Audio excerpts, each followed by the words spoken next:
My philosophy in life, it would be dream it, do it. Think it, do it. And that's what I say to people. Once you can think it, please take the next step and try it out. Never be afraid to do that thing that you've dreamt of or that you've thought of. Life is all about taking risk. So as long as you can dream it, think it, please do it.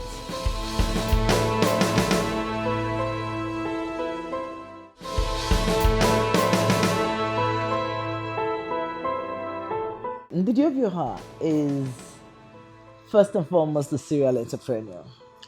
But my personality, I was born in Germany from a family of five. I'm the second of five kids. My parents studied and got married in Germany, and they had my older sister and I there in Germany.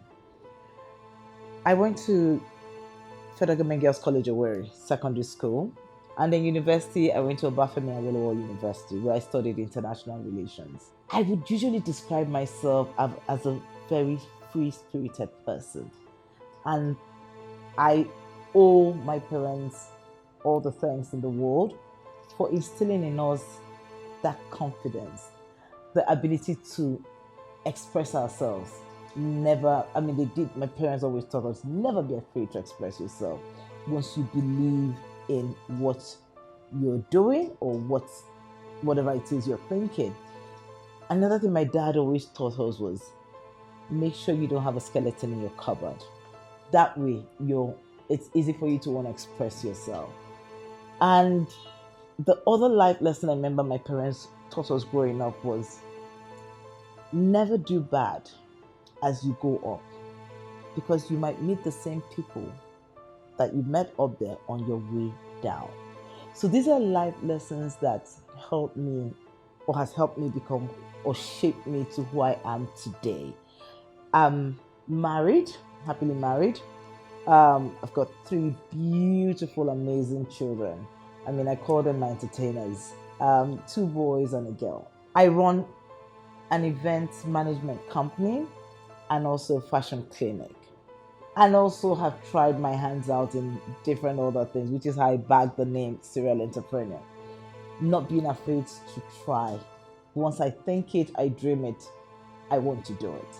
So that has shaped me into who I am today, and that is Ndidi Obioha. When I'm bored or when I'm not busy, I like to listen to music a lot. I love to watch romantic movies. I love comedies. And I do love to dance. And organize and host or entertain people. So, and I see that some of these skills that are innate in me are the things that have also helped me in the different businesses that I'm doing today. So I'm a passion driven person, and that I say to young ones or people, passion should always be your driving force. So these are some of the things that have shaped me and have made me who I am today. I would, based on my personality, in being very passionate about what I believe in, being very professional in delivering the things that I believe in or whatever job it is that I'm doing, has also bagged me quite a number of awards as a style icon, as a style diva. In my business as an event consultant, we've won quite a number of awards. Event Consultant of the Year in 2009, 2011, 2013. And so I've received some awards outside the country. The AULO Award, African Women in Leadership Award, which was given to me in Washington, D.C. I also remember receiving an award in Ghana. All of this. And I guess when you do something right, the recognition is there. And that's what has bagged us quite a number of these awards. So this is who Ndidi Obioha is. A free-spirited, never afraid to try, a risk taker. I'm very passionate about whatever I do.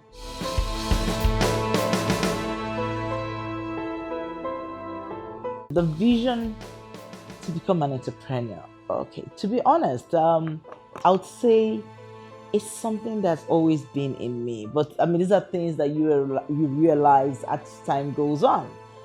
I remember coming out of secondary school, graduating, and I went to my dad and said to him to please loan me 300 naira. And he looked at me as in, what do you want 300 naira for? And I said to him, oh, I wanted to start up my own business. I wanted to start baking. And he was like, really? I was like, yeah, daddy, I want to try it out. And because my parents had always instilled in us to be able to talk about what you want to do and being able to convince them why you believe in that thing that you want to do. So I was able to convince my dad, got the 300 naira loan from him. And I remember I went ahead and I think it was chin chin and made back then. Happily doing it, young girl, looking forward to taking it out there to some of the supermarkets out there and getting them to buy it. And that I did, even though, yes, I lost a lot of money because, I didn't know how to do the calculations and all that. But the idea of being able to bring that dream to reality was all I needed to satisfy me. And I did the changing, took to the different supermarkets, and they bought and paid me for it.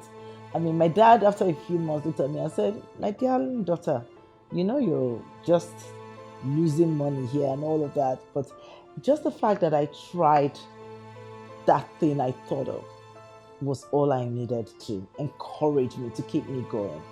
And, so time went on, got into university. I've always been a very restless person. I hate to be idle. And I remember getting clothes from an auntie friend of mine who would travel abroad, bring things. And I said to her, give me, I'll sell. I have friends that like to buy stuff and everything. And I've always believed that I'm, a marketer. I've always loved marketing. So she would give me this clothes. I would sell to my friends. And that was how my interest in fashion started also. That I put aside. Then I remember saying to myself, the restless person that I am, okay, I wanted to try something else. I'd watched the pageants, I'd watched shows, and I said to myself, then I was a jambite, which we called back then a jambito. And I said to myself, I can put together an event in school instead of just, I'd seen the events that they had done and there was something missing. So I put together what I called Klinik. It was a rave of DJs. So I brought 4 DJs together. I remember Jimmy Jat was one of them. Fresh Waves were one of them. Galaxy, and I can't remember the 4th person. In fact, interesting, somebody sent me the flyer of the poster that we put out in schools in the Southwest back then. And when I saw it, this was the person sent it to me last year. I don't know where he got it from, most likely from his archives. And I could not believe that. It was like, oh my God. So I sent it to Jimmy Jazz and I sent it to Fresh Wave. And I'm like, I'm sure you guys don't know we go way back. And they had such a good, they're like, oh my God, Ndidi, was that you back then? I'm like, yeah. Because this is me now as an event consultant now. I use them for a lot of my events. And to think that we go way back since 1994, where I put that show together. So my thing for events has always been there, for hosting, for organizing has always been there. And that was what made me that. So I did that then, put that aside, finally graduated. And, that whole, but okay, in between, I remember in between, we had all the massive strikes and I couldn't sit at home doing nothing. I've never want to be idle. So I went job hunting, got a job with an advertising agency. New Generation Advertising, I remember back then, and I absolutely loved it because I was in client service, which was marketing for me, and I just love to be a marketing person. Just the idea of getting people, convincing people to do something and getting value from them and me giving them value in return just totally gives me that kick. So I went ahead, worked in New Generation Advertising, finally graduated, and I must have done so well, made a good impact with the company, that they had a reserved desk for me. And my MD said to me then, whenever you're on holiday, please feel free to come back. This desk is waiting for you. And I remember, as young as I was then, they actually gave me the Blue Band account to manage, as the account officer for the Blue Band account. And then went on and managed a few other accounts, Joby, generators, the accounts, and a few others before I went back to school. But every holiday I would go back. Finally graduated from university and worked with not advertising again. It was a telecom company. Independent telecom network. So I worked with them. I think they were one of the first telecom companies back then in Nigeria, in Lagos, Nigeria. Worked with them, and then went back to advertising. Then I was doing my youth service, and I worked at STB McCann and all that. Finished that, and then finally worked in the bank. So I had a stint in just different industries. But in all of them, the one common factor for me, the one thing that I did in all of these industries was being a marketing person, being a client service marketing kind of person. And that is one thing I know I have a huge passion for. Left the bank, got tired of the banking thing. It wasn't challenging enough for me anymore. And decided, okay, go back and bring out your entrepreneurial skills. And I struggled as to what to do. I mean, this was banking that was paying well and all that. But for me, it's not always about the money. It's about the passion, the dream. It's about finding something that's challenging.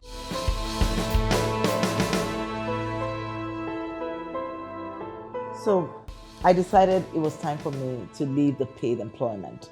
And I asked myself I struggled with what to do next.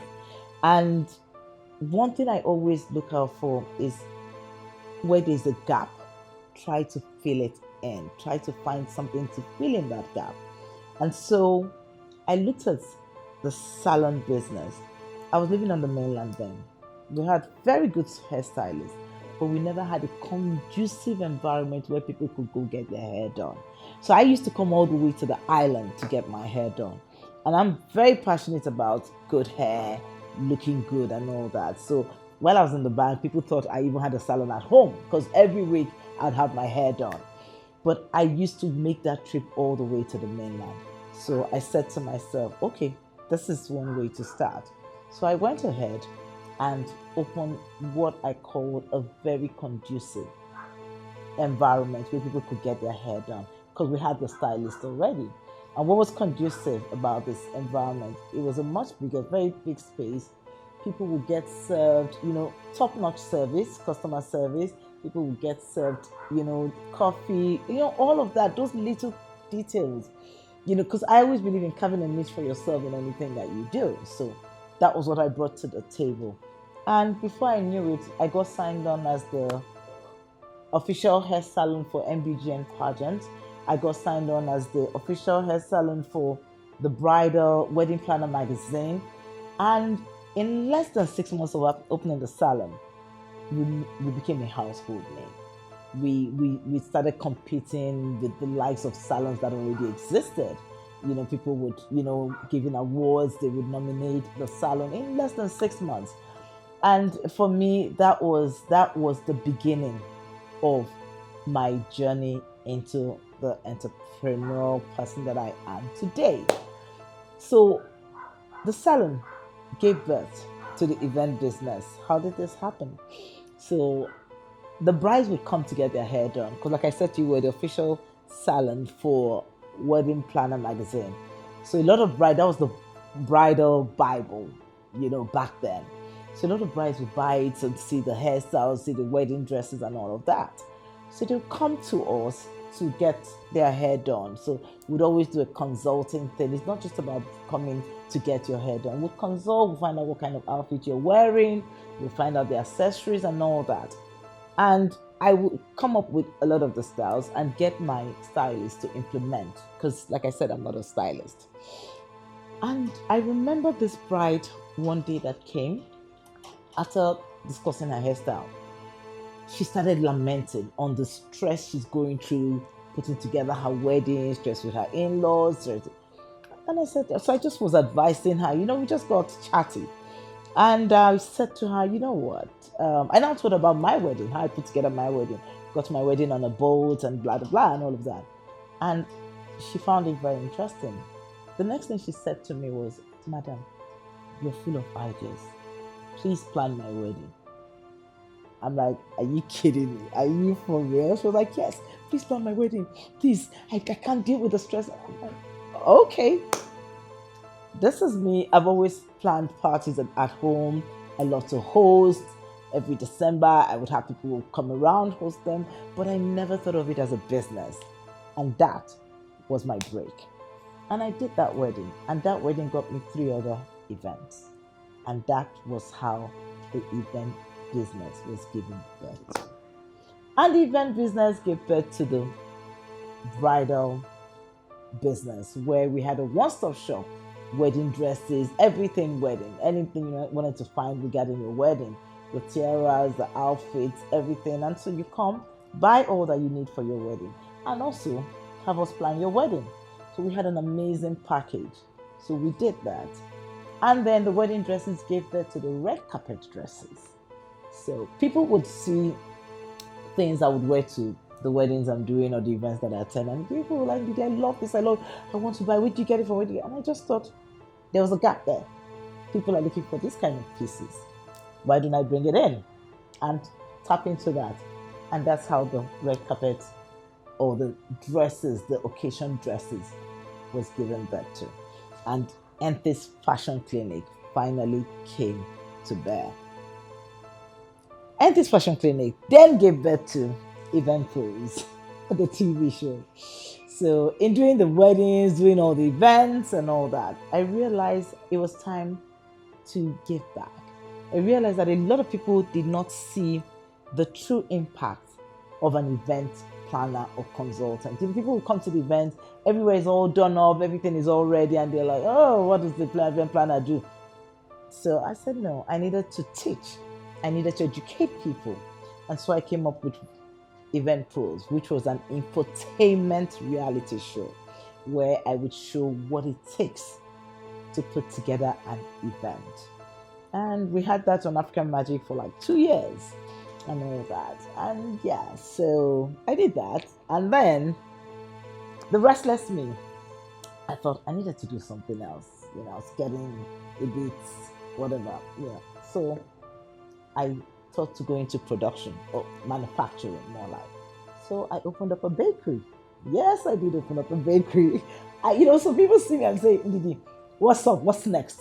What are you up to next? So there's always something cooking. And for me, it is passion. It's the need to fill in a gap, the need to want to try things out. Now, when I opened the bakery, it was a proper factory where we did bread for the masses. So it was about churning out quality bread at very affordable price. That was what it was for me. I just needed to see people eat healthy bread, but at very, very affordable prices. Yeah, so I did that, even though that's the one business I did that I got my hand burnt, because I realized that, okay, the bread business looks like a cartel business. It was just very difficult to survive in it. But I'm never afraid to try. Lost money, but hey, dusted my feet and moved on.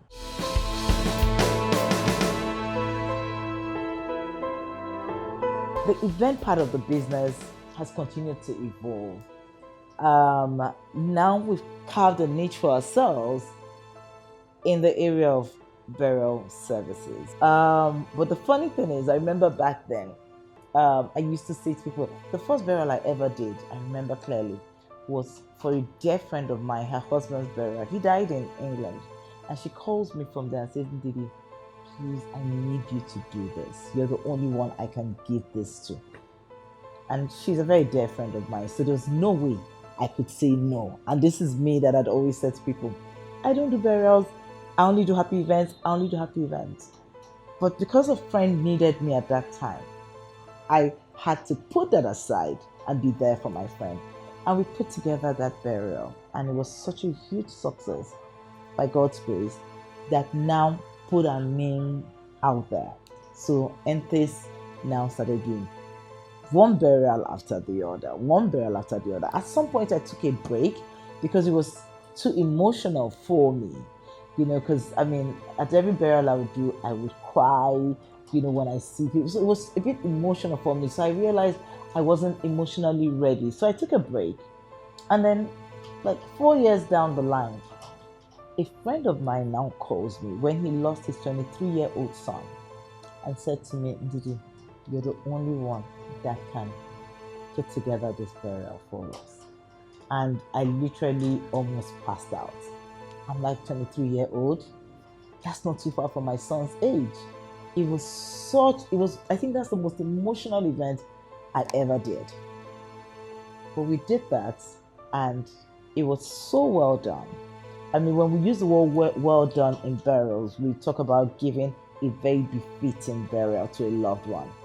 And that literally just opened a very huge door that I realized that I couldn't close anymore. This is what I was meant to do. And this is realizing that people are grieving and you're able to bring joy, you're able to bring solace to them, you're able to give them that time to grieve because you're taking that burden away from them to be able to plan something befitting for their loved ones.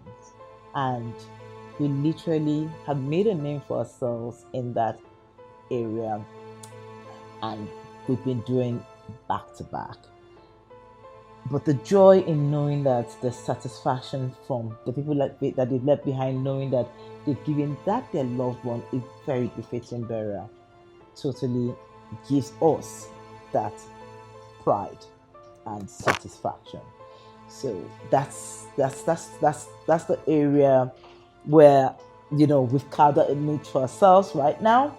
And then with the whole Zoom, with what COVID has brought, I mean, that's not stopping us. So we've been doing a lot of Zoom events. I mean, because I always say to people, you always have to evolve with a business. As things change, be ready to change. Be ready to, be on top of your game. Be a step ahead. And we've been known to do very flawless Zoom productions, and it's been amazing. It's been amazing. So it's just like I always say, passion. When passion drives you, you think out of the box, and that sets you apart from the rest. So yeah.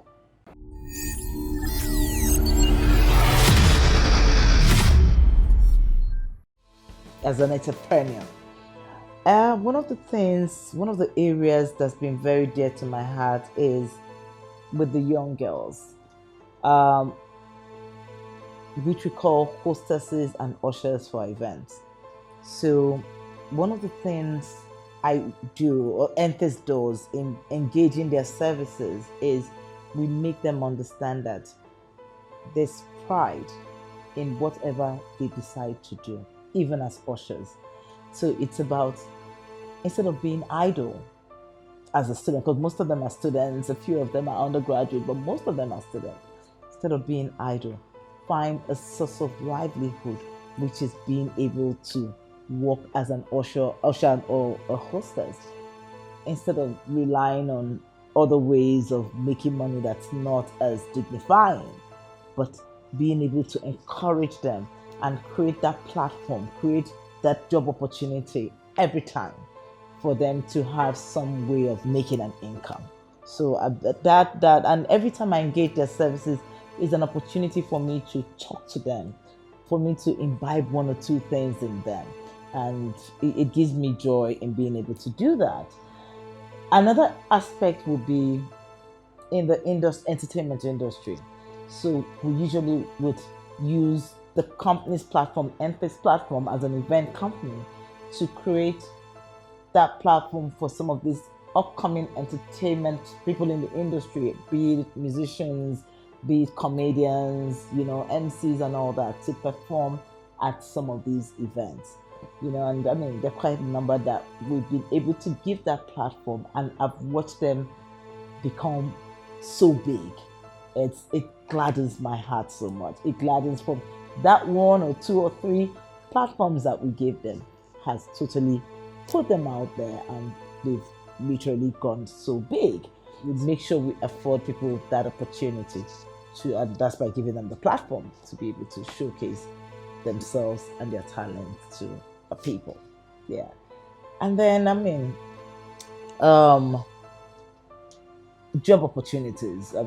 It's always about creating job opportunities for the job seekers out there. So we would always, employ our way of giving back, you know, bringing in, just employing youth coppers. We're signed up with the National Youth Service, so they do send us coppers from time to time. And back then when we had the salon, we were signed up with Opera Benson's institute. So a lot of their staff would come for internship um, at aircraft. So it's always about being able to give back. The TV show was all about giving back. It was a platform where people could watch, and if you watch the program consistently, you could actually learn to be a planner. So I believe in giving back. I believe in making a positive impact as much as I can, and being able to mentor people. The idea is making sure that we bring out professionals in the different sectors in whatever we do, because that's the one thing that we find lacking. So the ability to bring a professional, the ability to pay attention to details, and the ability to let passion be your driving force is what we try to put out there as a way of impacting on people.